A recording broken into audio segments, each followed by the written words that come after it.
توانیم بچمە ژووری نووسنی مەسعود بارزانی، توانیم بەناو ماڵەکەی مەسعود بارزانی هەرچی نهێنیە بێنمە دەرەوە.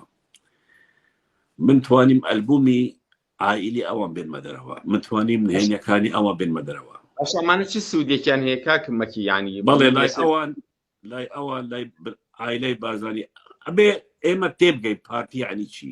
پارتی یعنی عائیلەیەک، ئەو عائیلە یعنی چی؟ ئەبێ ئێمە دراسی منطقەی بارزان بکەین، ئەو حەوت عەشیرەی دەڤەرەی بارزان بکەین، مەڵا مستەفا و لەگەڵ چوار براکەی بکەین، پێنج برانە، تەرکیبەی عەشایریان چۆنە، چوار براکە چۆنن، مەڵا مستەفا چوونە، هەندە خصوصیاتی خۆیان هەیە، یعنی ئەبێ تێبگەین. لای ئەوان هەندەشت هەیە نابێ کەس ببینێ، لای ئەوانە شێخەکان ئەوانەی گەورە نابێ کچ بە کەسێکی تر بدەن، یعنی لە عەشیرەتی خۆشیان بێ نابێ بدەن. ئێستا چەندین کچ و ژن کچ هەنە لەوێ شویان نەکردووە چونکە لە مستەوای خۆیان قڕ نەبووە شووی پێ بکەن،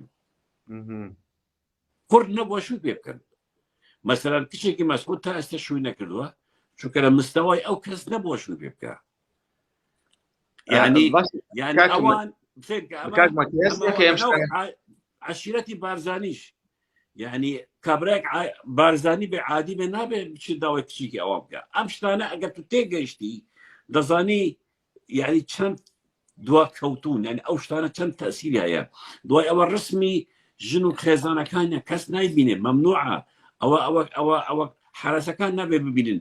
ئەگەر سەیری تاریخ بکەیت کە خەدەم ئەوەستا و سوڵتان دەهات یان ژنی سوڵتان دەهات خەدەمەکە خوان دەسوڕانەوە نابووایە بیبینن.